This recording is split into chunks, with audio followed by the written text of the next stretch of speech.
Hey everybody, welcome back to the Dual Dialogue podcast. My name is Cameron. I'm an entertainment journalist here to talk about the latest film from Luca Guadagnino and a few other collaborators. You could say this is the latest from Julia Roberts, Iowa Debris, Andrew Garfield, Michael Stuhlbarg, Chloe Sevigny, the whole cast.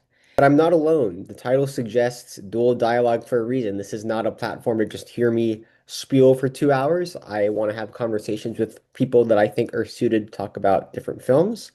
This week, I picked a friend of mine from, I would say from film school, although they're actually not a film school student. They're probably the biggest film school student outside of film school. I picked my friend Camille. Camille, say hi to everybody. Hello, everyone. I'm Camille. You're not in Dodge, Chapman's Right. film school.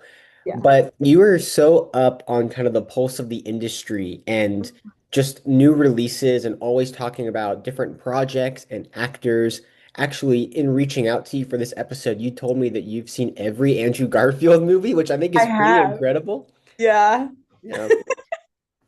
So I wanted to pick After the Hunt to talk about with you. As I said in the intro, this is the latest film from Luca Guadagnino. He I think between Luca, Osgood Perkins, and Yorgos Lanthimos, they are constantly working. I mean, Luca Yeah. released two movies last year, and then this at the end of this year. I think Yeah. he has a project with like DC in the works. He has a artificial intelligence project in the works. Like he does Crazy. not stop working.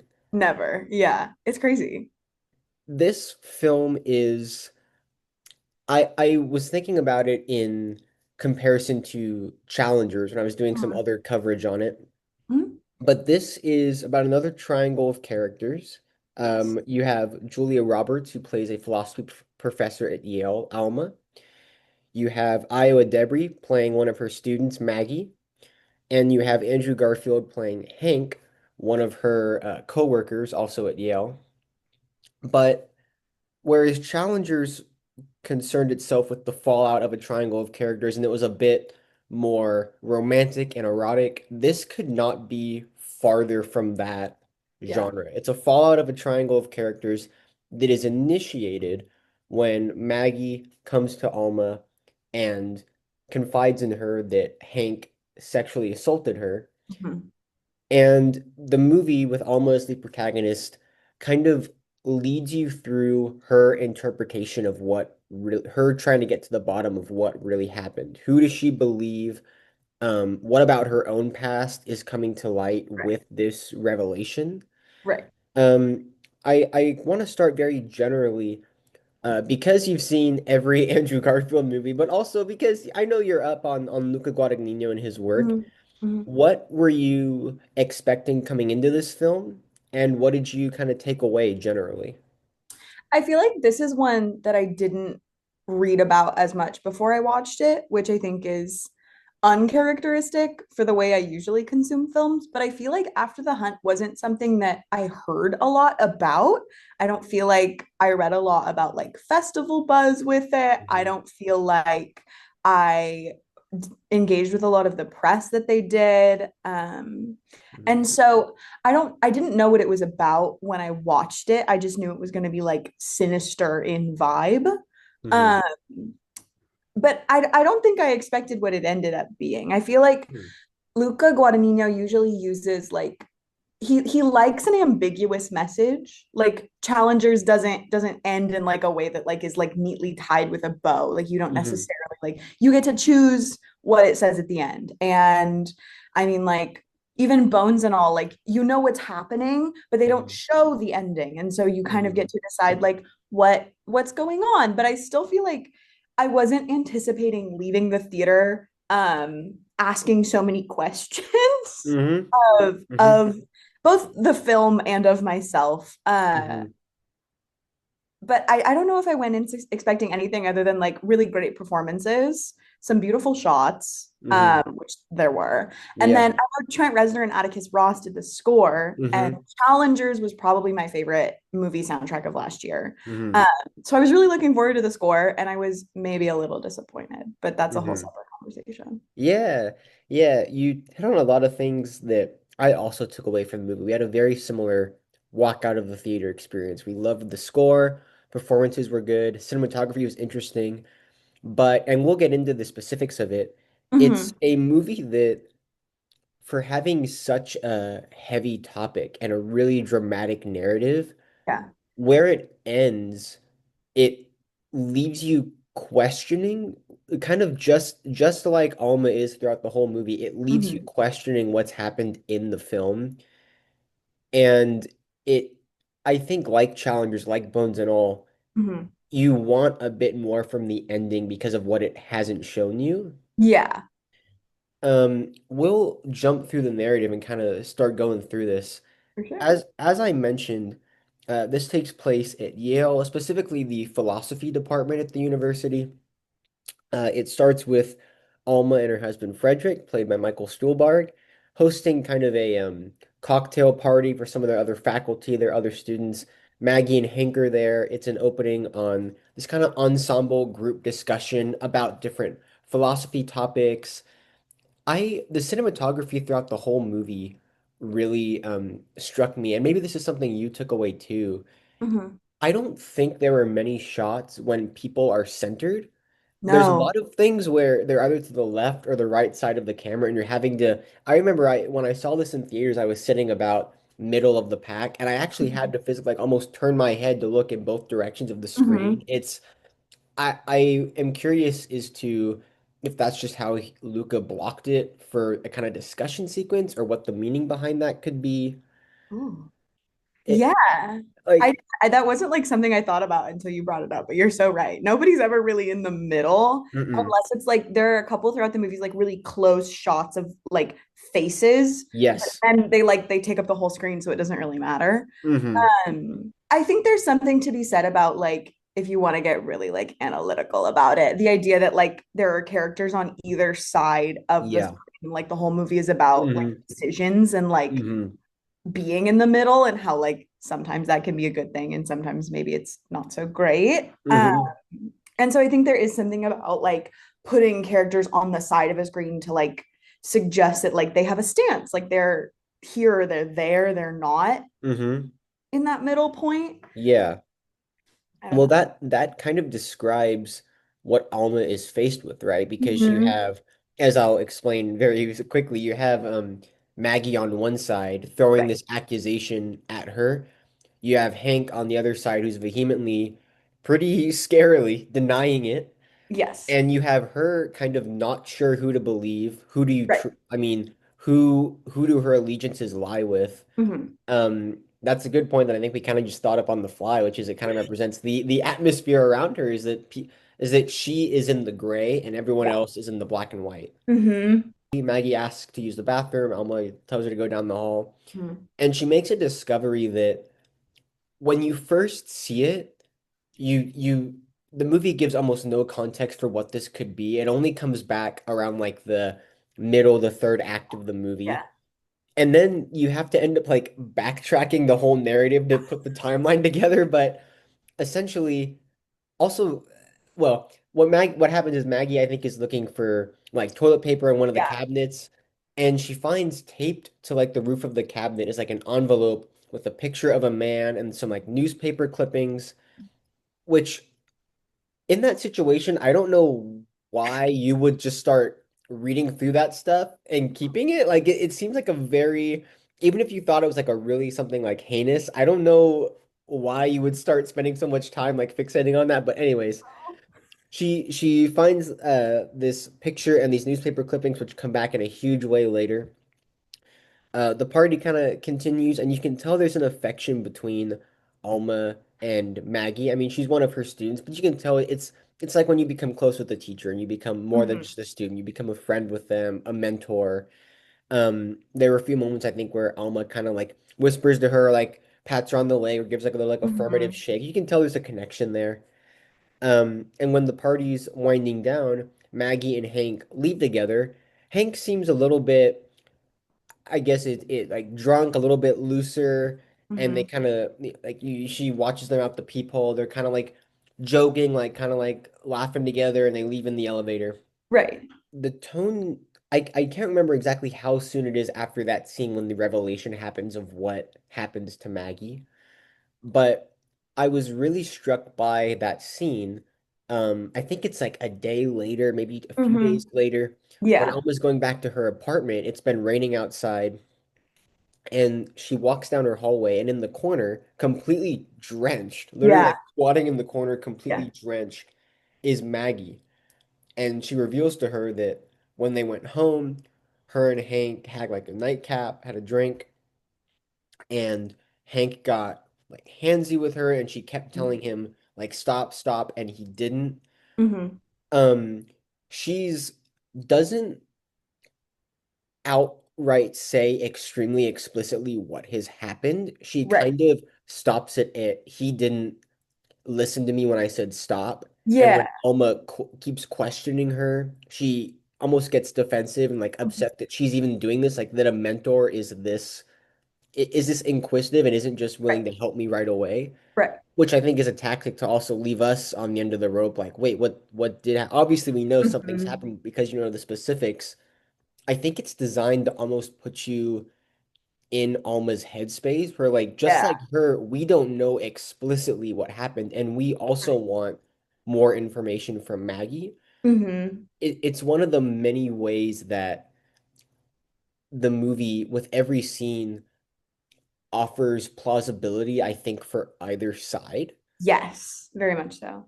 Um, but I'm really curious about what you took away from kind of the tone of this scene because I mean, I thought it was pretty heavy and it was almost pretty scary the way it's like this really darkened hallway. Maggie at first looks kind of like it's a weird shot the way she's kind of just sitting in the corner, then Hmm. turns to look at her like it's I'm very curious what the kind of the tone you took away from this and if you also kind of felt that that Maggie's description of this was a little bit cut off, maybe intentionally. I think the exact verbiage she uses is like he crossed a line and then it's Yeah. like period and Hmm. then okay. And I think and she's like very specific about like the certain timeline like because Hmm. immediately it's once Alma like pushes Maggie to be like okay well what happened she's like he crossed the line eventually he left I took a shower. Hmm. And so like I remember like the way she lays out that timeline like felt very important in that moment. I watched this movie for context with Hmm. a friend, but we were Oh yeah. alone in a theater at 11 o'clock at night. Um, Oh. and so it was just like a very interesting Yeah. time to be Yeah. experiencing this. But I Mm-hmm. remember being like, I should remember that. Like I should Mm-hmm. remember that she said this and then this happens and then she took a shower and then we move on. Mm-hmm. But I think that the point is that it's serious, but it's ambiguous Mm-hmm. because I think that like in modern culture and in life, like it's important to like hear a serious accusation and be like, okay, got it. Mm-hmm. This is serious, noted. Yeah. But then, I mean, like natural human instinct is to often push further. And I Mm-hmm. think that much like Alma, like the audience does want to know what's happening. And then because Maggie is so ambiguous with it, Mm-hmm. especially because she came to Alma to tell her. And so it's like if Maggie wanted to tell Alma about it, why is she all of a sudden Mm-hmm. not willing to talk about it anymore? Mm-hmm. And so I think that the ambiguity is definitely purposeful. Mm-hmm. I think you're supposed to feel in that moment, like you said earlier, like frustrated the way Alma is and confused the way Alma is. That ambiguity is built into the script because after Mm-hmm. the like cocktail party, but before this scene between Mm-hmm. Maggie and Alma, Alma's husband, Frank, not to be Mm-hmm. confused with Andrew Garfield's character, Hank, Hank. Yeah. Frank like goes to Alma and is like, hey, Maggie's like super into you, by the way. And Mm-hmm. I don't think she's that extraordinary of a person. Why do you keep her around? Is it just because she's in love with you? And I think that Frank is immediately like sowing seeds of doubt in viewers that why Maggie is around Alma all the time. Mm-hmm. Like is her reasoning not valid. I can't think of how I want to word that. But like why is Maggie hanging out with Alma all the time? Mm-hmm. Maggie comes to Alma in that moment as a mentor, but then you also have this other thought in the back of your head where it's like, okay, is she into Alma as well? Mm-hmm. Like what's happening Mm-hmm. with that on the side? Mm-hmm. It's interesting. Yeah. Yeah. And I think, I mean, you also get ambiguity and kind of unsettled vibes on Hank's side as well. I Hmm. believe the next scene is them, Alma and Hank talking in a diner. It was Yes. kind of a funny is not the right word to use, but I was struck by how initially nonchalant he is. Like this is a There's huge accusation. Like, Yeah. oh, There's go something ahead. very real and very modern about it that I like, Hmm. you almost can't help but laugh at, I think, Hmm. because Hank is such a just like nonchalant character. Like every time he's shot in like the first 20 minutes of the film, he's like lounging on a couch and Yeah. like one leg is up and one is Hmm. like on a table. Like he's a very open character in the way Hmm. he's shot. And Hmm. so then for him to like sit at this diner and be like, I know it sounds bad. I Yeah. know that I sound like a bad person, Hmm. but I didn't do it. I'm not a bad person. And I know that makes me sound worse. It's Yeah. crazy. Yeah, and I was really struck. This to me actually was kind of funny. It's probably just how this restaurant operates, but when they order food, you can tell from the waitress asking them and their responses how they each feel about the situation. Even if Alma isn't fully accepting, or that's the wrong word, but if Alma isn't fully agreeing with what Maggie said, she Right. still is there, not to use this term, but like is there on business. Like Yes. you can tell she's a little bit upset, Hmm. disturbed, confused, and Hmm. she says, "I don't want anything. Like I want to get to the bottom of this." And Hank, who also is kind of lounging, arm on the booth, just talking to the waitress like an old friend, orders like five. It's like five plates of food. They literally give him each individual item on like a whole plate. It's Yeah. like a feast for one man, while Alma is just laser focused on him. And And he has, it's his usual, which I think is yeah. interesting too. Like you're coming to this place and nothing is different to you. Like you're gonna Hmm. eat the same thing. It's Yeah. gonna be 30 things at once. Yeah. Yeah, just out for lunch talking about a student accusing me of something that could Right. obviously make me lose my career, send me to prison. Like this is it's a huge accusation that, like you very well described, he's just nonchalant about, kind of it admits to in the past being looser than he should be, but Hmm. that he's never I forget the exact way he tries to put it. Does he try to describe it as like he's looser than he should be, but he's never done anything like extreme, or like I don't know Yeah. the way he He puts it. says something along the lines of like, I've flirted with plenty of students, but I've never Yeah. crossed a line. Yeah. He gets a bit more defensive, and one of the things that he levels against Maggie, which is something Alma has also suspected, is that Maggie plagiarized her like dissertation paper. Yes. Um, and he uses that as a sort of um because I believe what Hank says is that Maggie went to him to check it and he called her out on it being plagiarized. And so now she's trying to get back at him for knowing that. He throws an accusation against her that Yeah. Yeah. Alma is still kind of upset about. From there, the whole movie kind of becomes Alma in this back and forth of Mhm. who to believe, and and it kind of becomes an examination, which you don't really know until the end, which we'll get Right. to in a bit, is how Maggie's story, true or not, is mirroring something Alma did in her youth. Hmm. Um, I I want to ask you about the next scene that kind of comes to mind, which is in a school assembly where Maggie comes to Alma, and or they see each other in kind of like a like reception area for Yeah. this It's a this lecture on like yeah. Black feminist jihadism or something. Hmm. Like it's very parody of higher education. Hmm. Yeah.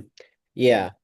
And Alma tells her that uh, I believe that she has or she will report the case to the dean and that she wants to help Maggie. I think she feels a little bit upset Hmm. that she wasn't there for her when Maggie first came to her in the Hmm. rain outside her apartment. And Maggie doesn't want that because she doesn't want to, I think it's out of a slight fear of Hank, which the movie kind of ups when in the lecture hall you see him there noticing them together. I mean that's where that's a aspect of the movie that we've seen the movie take the perspective of, wait, is she telling the truth? What really happened? Right. But I do think there is tension whenever Hank and Maggie are around each other after the accusation has been made. There is a fear there that we feel, Mhm. which kind of leads you to the perspective of it did happen. Did you kind of feel that whenever Hank was around or I think there is also, it's like every time Maggie is talking to Alma, I'm like, oh, okay, yeah, this is what happened. And then every time Hank is talking to Alma, it's I never quite feel the same level of like, yeah, he's totally telling the truth, but I hmm definitely do start to feel like, well, is Maggie telling the whole truth? hmm And I do think that, yeah, I mean, like Hank is painted as sinister. There are a couple hmm moments throughout the film later where like he gets a little violent and like hmm rageful and never hmm necessarily at a person, hmm but in general. And I think there's a conversation at like the very beginning of the film at that cocktail party where they talk about like being a cisgender white man in academia and how like that puts them at a disadvantage nowadays hmm because women are likely to edge men out for like diversity purposes. hmm And Hank never outwardly agrees with the student, like unnamed character that is a student hmm that's making this point, but he does at the end when they kind of cut that student off, be like, "You did great. Way to argue your point, King." hmm And I think that immediately makes Hank like scary because Yeah. why does he think that way? hmm And so I do think that there is like something very sinister about Hank being there and not caring. Like it's this continued nonchalance, and it slowly becomes more and more like un. Yeah. As the movie goes on, he becomes, like you said, more rageful. Mhm. And and I may have been misplaced in the order of the scenes, but until, which we'll talk about in a second, he gets fired, there isn't really it's almost like a des desperation is the wrong word, but there is like a nonchalantness, kind of like a, hey, let's make this like blow over. Like Right. he's not as concerned as someone who No. has this, especially if it is false, as someone that should be concerned at getting involved into the bottom of this to clear your Right. name as you should Right. be.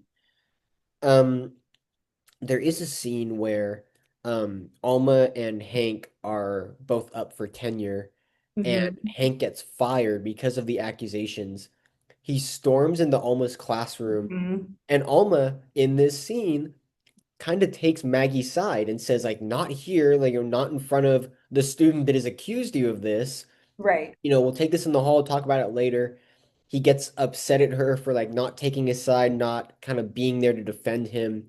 And he like explodes and screams at Maggie because all the students have come out to watch. He like it's like a big shot in the trailer. He like throws the doors open, kicks flyers on the ground and stuff.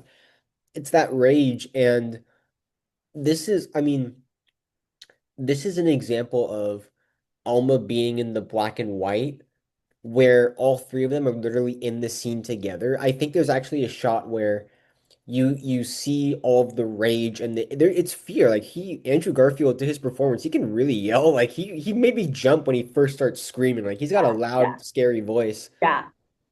And Alma, I think she turns her head because she sees Maggie like gasping, kind of like cowering, and it Mhm. has you thinking like, Right. is she acting this way to kind of like up it and make Alma believe this is what happened, or is she acting this way because she's genuinely afraid of this person who did that to her? And Right. Right. it puts you in Alma's headspace of she's got the two perspectives right there in front of her. What side does she go on?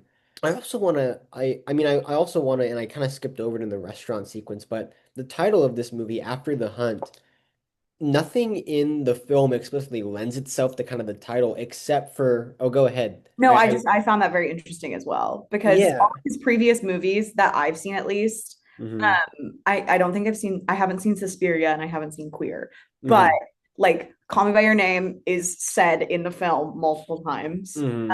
Bones and All is said in the film, and Hmm. Challengers is never said in the film, but it all happened. Like It's the a unfighting event is a challenger tournament. Like yeah. he's very literal in his titling, Hmm. and so I did find it really weird that I left, and I was like, wait, why was it called that? So I think I know why. However, you've seen this movie more recently than I have, so I don't have the verbatim down, but in the restaurant sequence, Mhm. Andrew's talking about how Alma is in not defending him and in kind of the faculty leading him out to dry, I believe. They're almost like lionesses after a hunt who are going to be Oh, right. Do you remember I that? totally missed that Oh, probably oh actually. shoot. I don't have it verbatim. I was hoping you had it down. No. I believe he says something along the lines of all of you are like lionesses after a hunt because they're in positions of oh, I'm gonna completely botch it, but is it like they're in positions of like complacency because they're not involved, and then after this all blows over, they're kind of just there to kind of go like they're not really involved in what's going on with him. So after all the carnage happens in his life, they'll just still kind of be there. Like their lionesses after a hunt. Oh, I think yes. he says Yeah, something. He uses a metaphor of almost like a lioness after a hunt, and right. I think it's meant to be that the whole movie is after this accusation happens. Now, what is the Right. fallout? What are the other characters Yeah. going to do? Yeah. Um, How interesting. and and that's a big connection to Hank because Hank's whole character is kind of about how no one's sticking up for me, no one's none of my colleagues are helping me. Yeah. Yeah. You mentioned that you liked the score of this film, and I also liked it because even when you see something just like Alma going through her daily routine, it sounds like a ticking clock. Like the score sounds like we're running out of time. Go, go, go, go. What did you, because you said it was something you liked at the beginning of the call. I want to ask you what you liked about it and what you took away from it. Yeah, I like Trent Reznor and Atticus Ross's score work a lot. Um, Hmm.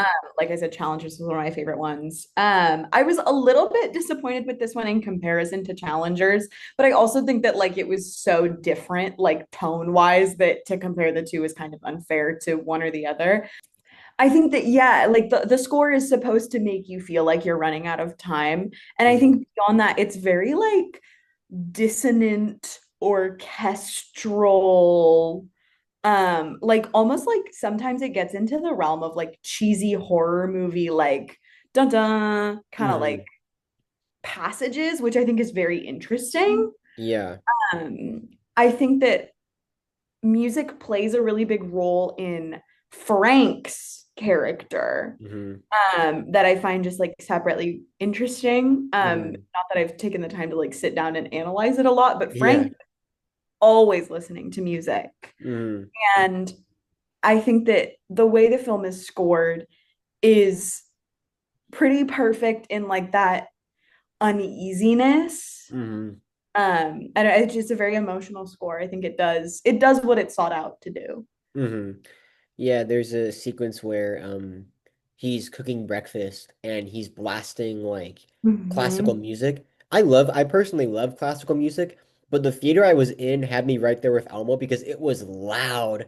And she asks him like, "Hey, can you turn it down, please? Like I don't want to." And it is loud, and he doesn't do Yeah. it like a minute or so after she asks. And I mean, he's always listening to music in like his study Mhm. or you see it a few times in the film. Mhm. That moment in Yeah. the kitchen too Yeah. with Maggie and Alma, and he like walks out, and their kitchen has those swinging doors, and he's playing Yeah. music really loud. So every time he comes in, Hmm. there's music as the doors like swing open and closed, Yeah. and then it's gone, and then he comes back. Hmm. It's very interesting.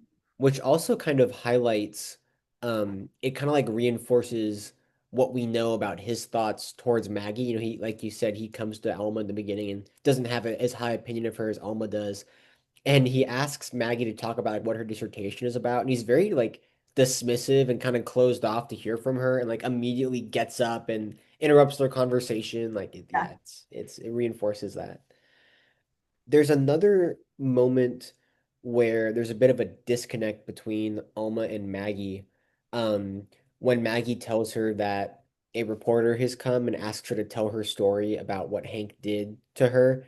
and Hmm. Alma's like, don't. I actually watched the trailer recently, and she says, don't tell it to somebody that just wants to sell your story. And again, Maggie's on the offense and kind of like, what, I shouldn't be vocal about this. And her partner is telling her, this will inspire people that have had similar situations. You're being brave in putting it out there.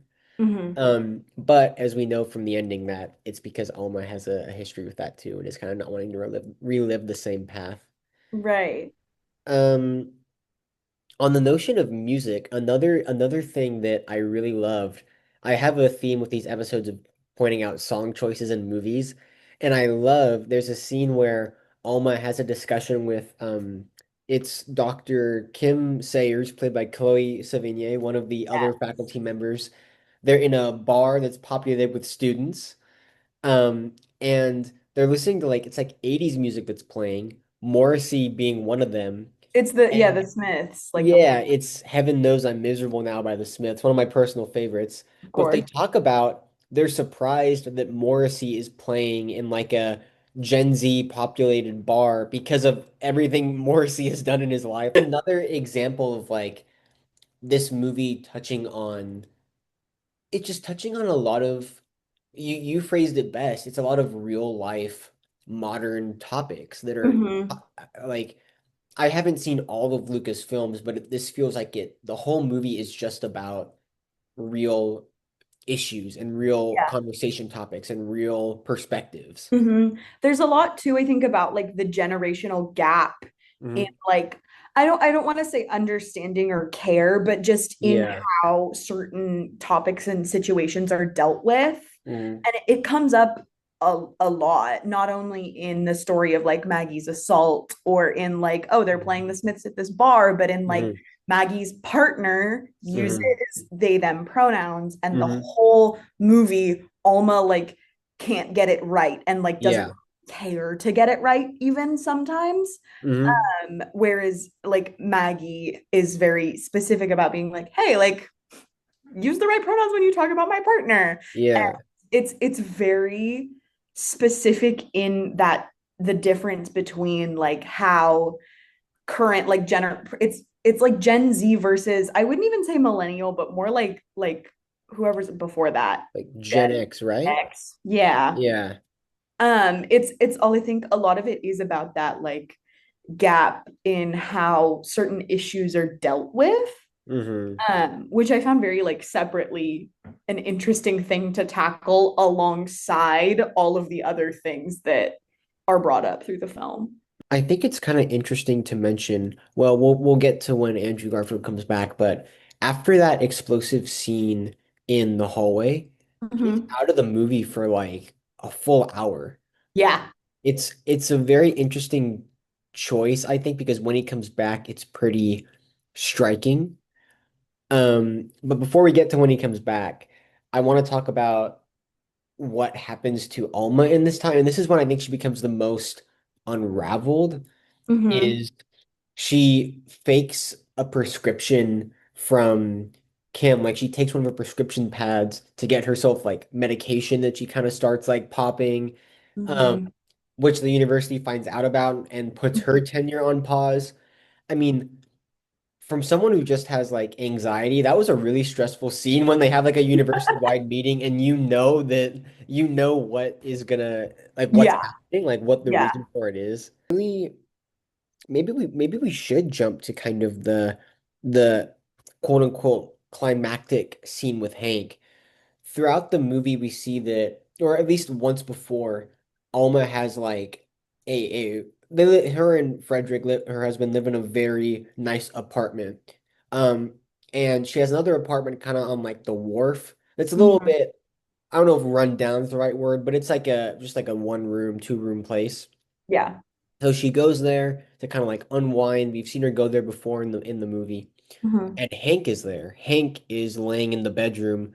Yeah. Again, for someone that the last time we saw him like exploding with rage and Hmm. anger, to just be like shirtless, like laying in bed at like 2 p.m., like Got smoking, no like pants on. no, Yeah. like he's Yeah. for someone that has just lost his job and still has a huge accusation against him. that Hmm. very well could be true. It's like this is so sleazy. This is where we kind and correct. Do you remember if do we know that they've potentially had a past together before this scene or no? It's very suggested. I Yeah. don't think it is ever like made official, but I think that you start suspecting that the two of them have had something like Hank like pats Alma's inner thigh in a certain way at the like Hmm. the first scene that they're in together. I Yeah. think if I remember right. And Hmm. then there's also like at the end of the dinner party when Frank is talking about the fact that Maggie can't be trusted. He's like, it's like the same thing you have with Hank. Like, do you just like to surround yourself with people who are in love with you? Hmm. And so I me personally as a viewer, I feel like for sure there was something there before, Yeah. but Yeah. it's never stated. Hmm. It comes to a head here Yeah. where they have another discussion about what Hank did, and he like they get angry at each other, and it's another Mhm. example of how scary Hank is as a character, regardless of what you think about what he did. There is real fear around him when he explodes at other characters. They end up like starting to like make out, which Mhm. again kind of gives confirmation that either in the past or in this moment they have a history together. Right.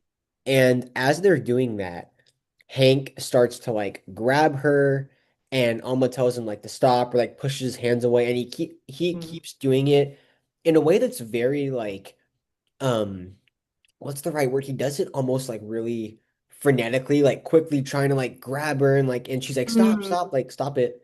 And it's exactly what Maggie kind of insinuated all the way back at the Right. beginning of the movie. I'm really curious about what you thought of that revelation. I mean, it ends with almost forcing him to leave, which when you see how rageful Hank gets, I was scared when she told him because I was like, what's he gonna do? I mean, Right. to me, the movie never tells you explicitly what happened with Hank and Maggie. But with this scene and how he tries to grab her and does not listen to the word stop Mhm. again, Right. I think that's an answer. But what did you take away? Even if you disagreed or agreed, what do you think? I think I took about the same thing away. Hmm. It is very like, okay, once off screen, like I suppose you have plausible deniability, but Hmm. once off screen and then once on screen, Hmm. not looking great, Hmm. especially because it is so clear that like because Alma doesn't I mean, she never like explicitly consents to anything, but like when they start kissing, like she doesn't seem like in there, it's never shot in a way that you can tell if she's like against it. Like Hmm. she doesn't seem to immediately like push him away. Like they kiss for like 10 seconds Yeah. um Yeah. before Hank starts to then go further, exactly Hmm. like he did when Maggie kind of talks about it. And Hmm. that's when Alma feels like he has like crossed that line and tells him to stop. Hmm. And so it's interesting because it's not even like he crosses a line once, he does it twice and it's the same line both Hmm. times. Uh, Yeah. yeah.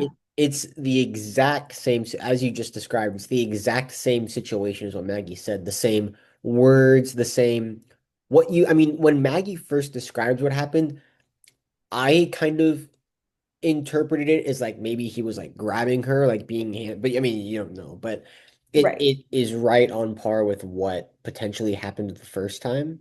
Mhm. So I think that's an answer from the movie. I think that is the movie's answer. After this is where Alma realizes that Maggie did go public with the story. Mhm. Like fully like not anonymous, like by name, talks about it. Does she mention Alma by name in the article as not being supportive, or does she just say like a professor was not supportive? I don't think she mentions Alma by name in the first article. I think Yeah, it's the second one. yeah, I yeah. remember this part of the movie all happened so fast that I like Mm-hmm. started to lean forward in my seat as though I could read the screen better because Mm-hmm. I started to be like, wait, I need to like skip back. Uh, Yeah. I don't think she names Alma in the first article. um Culminates in like there's a protest on campus with students saying they believe Maggie, and including Maggie's partner, I believe, um like standing with her like in solidarity, and they go up to Alma and kind of not threaten her but kind of like yelling at her, like accusing her of like not being supportive, and Alma is like Right. super overwhelmed because this is exactly what she didn't want. Hmm. um, and the whole movie, she's had like really bad abdominal pains. Do they name what it is in the movie? Because when I looked it up, it said it was stomach ulcers, but does the At the movie end, at the yeah, end they say? way end. Yeah, yeah, yeah. And she's had like that pain throughout the whole movie. It's Mhm. something you can tell really, really affects her. Like many times in the movie, she's doubled over in pain, having to take medication for it. And I think is it they like burst and that causes her to like fall over and collapse It's in the something like that. protest. Yeah, yeah. Yeah. So this leads directly into what I think is the true quote unquote like climax of the movie, which is Mm-hmm. the hospital scene. And I Yes. really want to dive into this because I mentioned at the very beginning that Maggie finds a weird trove of things in Alma's bathroom. The picture, the newspaper clippings, the envelope. And Frederick is there, kind of like telling her, like, hey, well, you're gonna be fine, we're gonna get through this. And Alma tells him exactly what all that, and tells us what that Yeah. stuff meant. Yes. She tells Frederick that when she was younger, she tells him that I think what she says is that, do you remember how I told you once I was Mm-hmm. assaulted when I was a kid? Mm-hmm. And he says, yes, I didn't tell you the whole story. What the story was that when Alma was 15, she had like a flirtatious relationship with one of her dad's colleagues, Mm-hmm.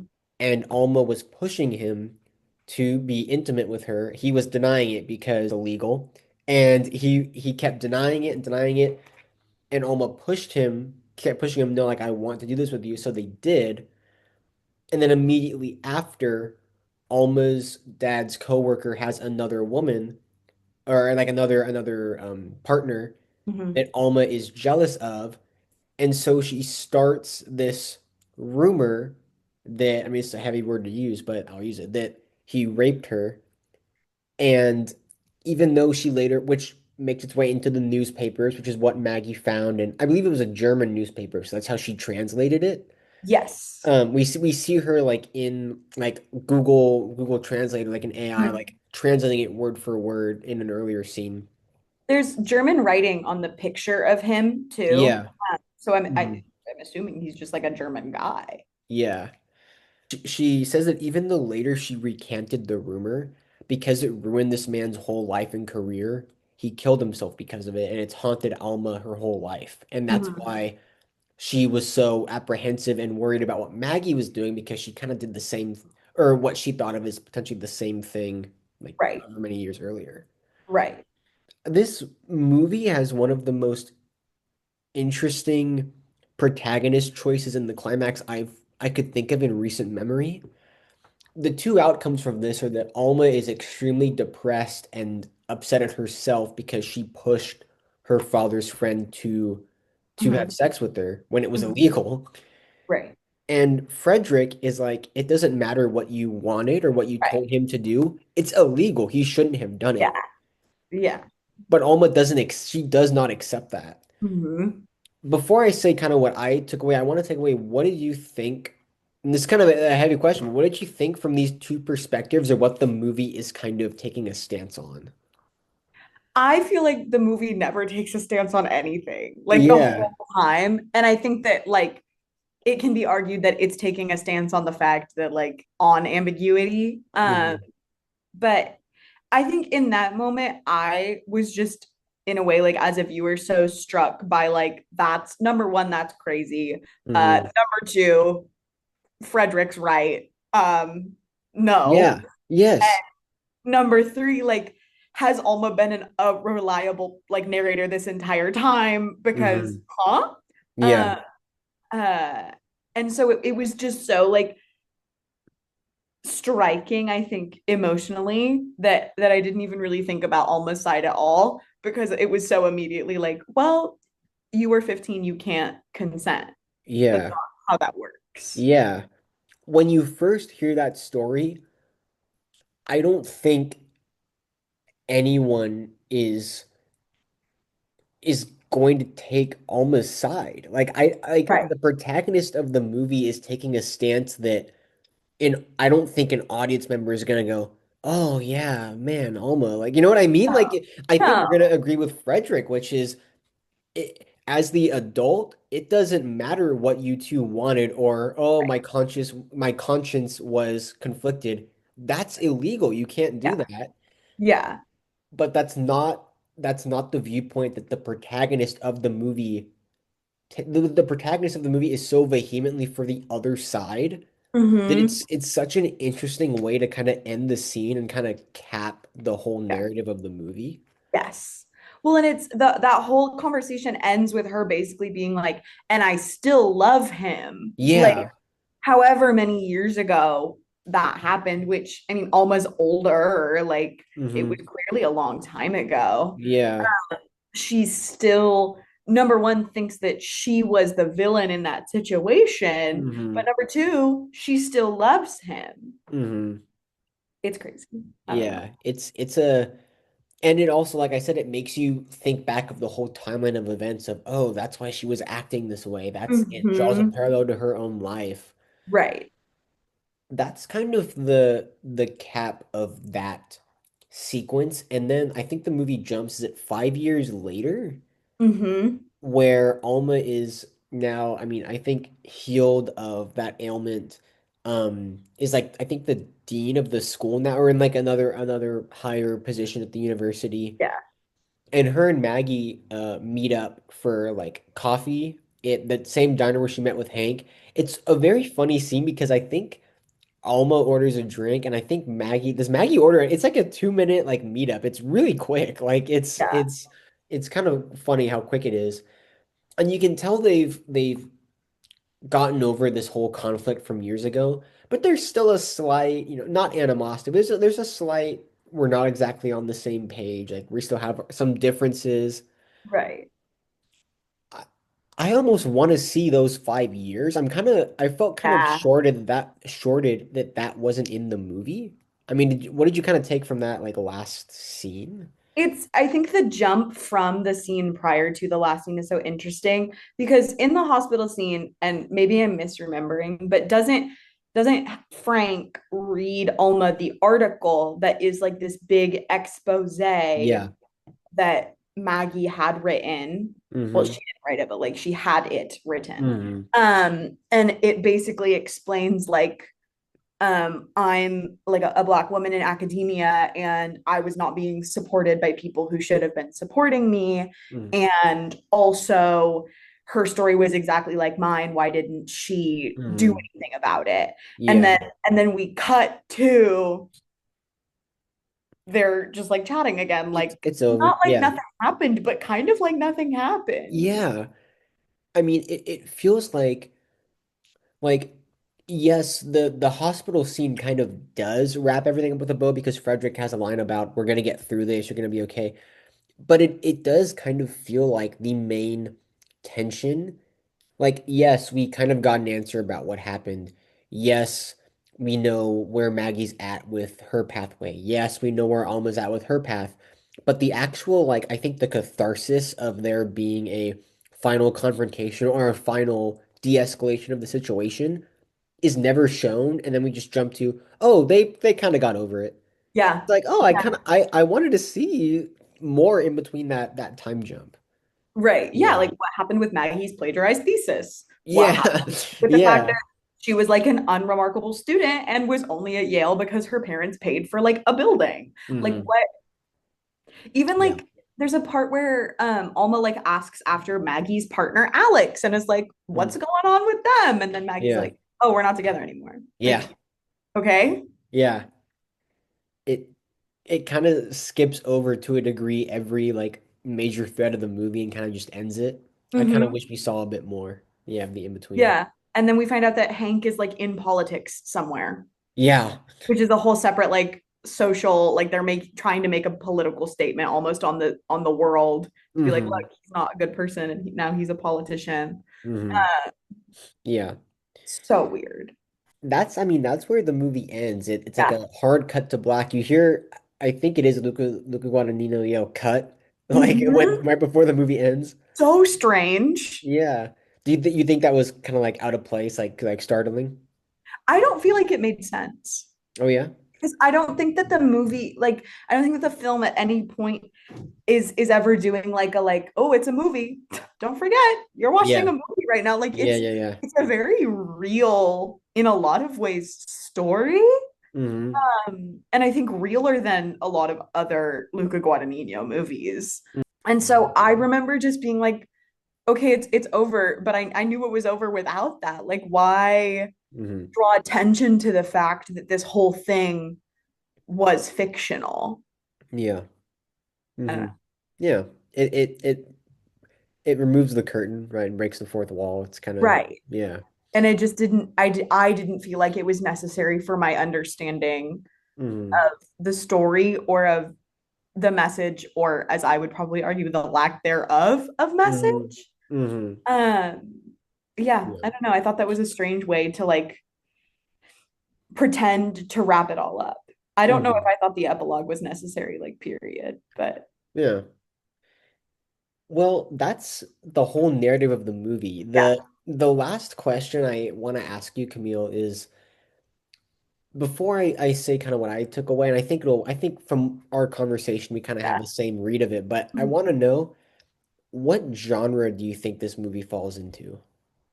I mean, I think it's like a pretty classic, like suspense drama kind of Mm, thing. I don't feel like it says a lot to be anything mm, else.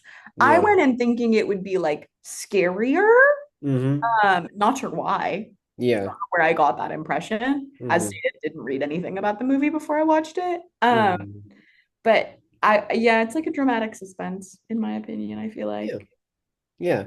I'd say that's accurate. I also think in my mind, I think it has a little bit of a mystery element too. Like the Yeah, fact that you're yeah, never, it almost reads like yes, it's about Alma's past and her unraveling, but I also think right. part of the narrative is what is the truth. And yeah, we kind of get an ambiguous ending, but it's kind of a that I think that's kind of the main tension too, is the Yeah, mystery element. yeah, yeah. Yeah. Yeah. Well, thank you, Camille. I appreciate your time today talking about the movie. Sure. Thank you for Now, having me on. yeah, of course. Now, before we head out, I know I want to ask you, where can listeners kind of see more of your work? I know you have a bit of an Oh, entertainment adjacent show of yourself at Chapman. yeah. I'm a DJ on Chapman Radio. So my show, Marry Me, is aired weekly. This semester, it's Wednesdays at 6. Next semester, it will be different. But I bring a different guest on every single week. They bring me 7 songs that fit different categories that are wedding related. Cameron came on once. It's still one of my favorite episodes. Well, thank you. Yeah, you should tune in at Marry Me Radio on Instagram. Cool. I'll put a link for that in the description of the video. I That's got so you. lit. Cool. Thank you very much, Camille. Appreciate your Yeah. time. Everybody, thank you for listening in today for this episode of After the Hunt. Feel free to listen on YouTube, Spotify. Feel free to follow. That always helps as well. Follow this page and my personal entertainment journalism page, cams underscore entertainment underscore corner on Instagram, where I'll post this episode, clips from this episode, as well as on the YouTube. And I write for a Substack called Immersive Media, where I interviewed the editor of this film, Marco Costa. That piece will be coming out shortly if you'd like more coverage for After the Hunt. Thanks for listening, everybody. Appreciate it. And Camille, I appreciate your time. Thanks. Absolutely. Bye, everybody.